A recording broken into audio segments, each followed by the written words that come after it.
Alright, so imagine this, I'm called in as a substitute teacher for a class that missed out on a field trip.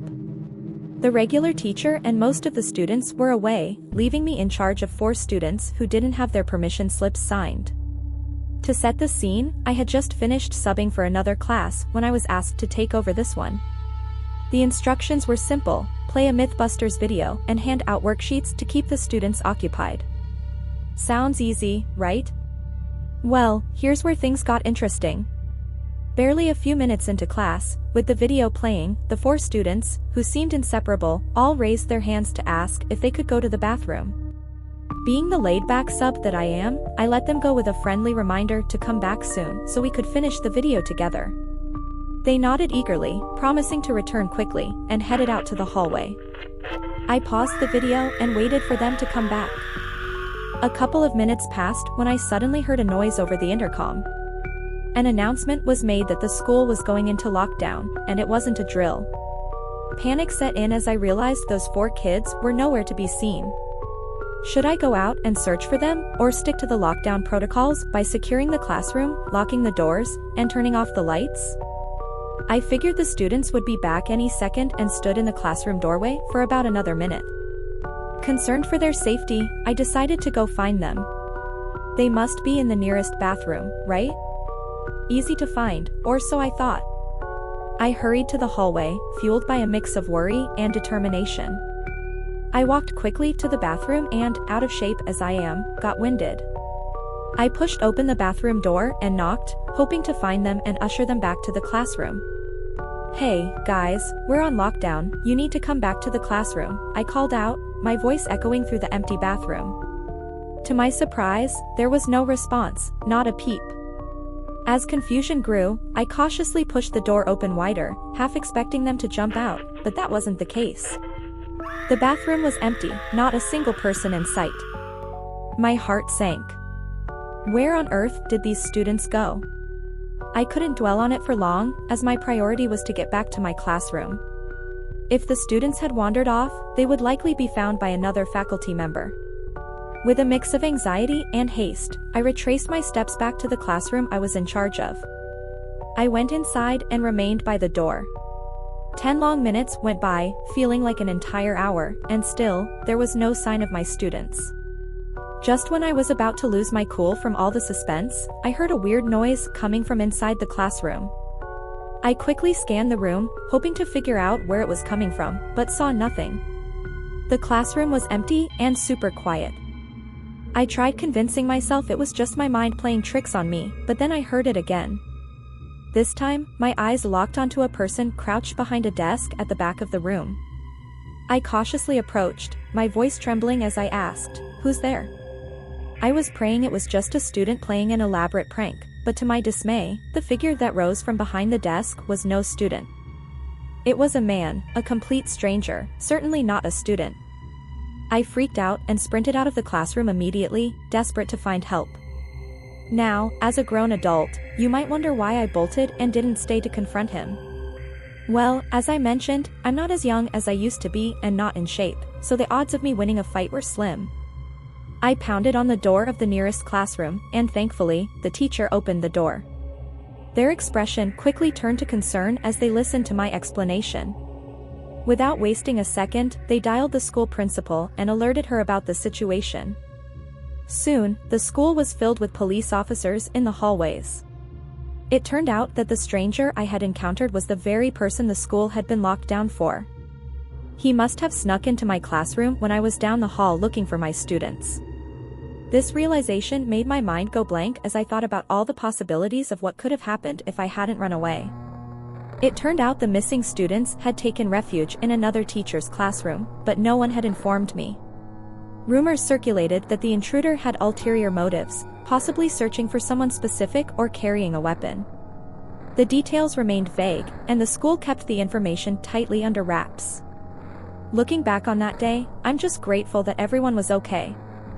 After that crazy incident, I needed some serious time off.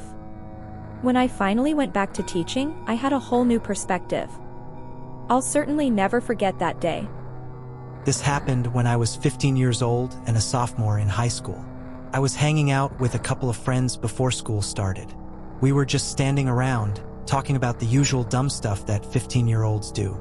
Soon, the warning bell rang, and we had to go our separate ways to attend our classes. I took my time heading to my class because my teacher, Coach Thompson, was pretty laid back and didn't mind if I was a bit late. He usually started class a few minutes late anyway, since he was also a sports coach and always busy with that stuff. As I made my way to class, the school bell rang again, signaling that school was starting, and I realized I would be late. I didn't think much of it and kept walking. The hallways were now empty. The intercom came on, and there was an announcement that the school was going under lockdown. I couldn't understand why and was pretty confused, as everything seemed fine to me. I kept walking towards my classroom, thinking it might be a false alarm or a drill. When I entered the hallway where my classroom was located, I stopped and froze. At the far end of the hallway, there was a large man wearing a ski mask and all black. He also had combat boots on and a huge black duffel bag around his shoulder. It took me a few seconds to process what was happening. The man in the ski mask hadn't noticed me yet, but then he turned his head and looked in my direction. I quickly ducked back around the corner, scared out of my mind. He had been standing right where my classroom was, so I couldn't go there now. The hallways were completely empty, and I started to panic. I knew the school pretty well, having been there plenty of times prior to my sophomore year, so I went to the nearest place I knew, which was a nearby bathroom. I was hoping to stay safe in there until everything was over. I sat in a bathroom stall, trying to listen for any sounds, praying that the man wouldn't come inside. During my time in there, I was terrified and didn't dare make a noise. I stayed in the bathroom, trying to calm myself down from hyperventilating, for maybe around 30 minutes. It was completely quiet, and I couldn't hear much, but at one point, I did hear footsteps, which really freaked me out. I don't know who it was, but luckily they moved past where I was, and then things went back to being silent. I just hoped whoever that guy I had seen wouldn't enter the bathroom. Finally, I decided to leave. I hadn't heard anything for the longest time, and I thought it might be safer to get out of there. I stepped out and noticed the hallways were still empty and quiet.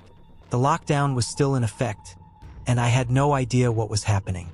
I cautiously started speed-walking back towards my classroom, being very careful and looking all around. I had made it about halfway back when I suddenly heard a noise that made me freeze. It was the sound of footsteps getting closer from the next hallway around the corner. It was happening all over again. I felt the sinking feeling of fear and shock once more. I quickly turned around and went down another hallway, trying to avoid whoever was coming my way. I glanced back for a split second and saw the man in the ski mask starting to come around the corner. At that point, I swear I could have run a 4.3 flat in the 40-yard dash.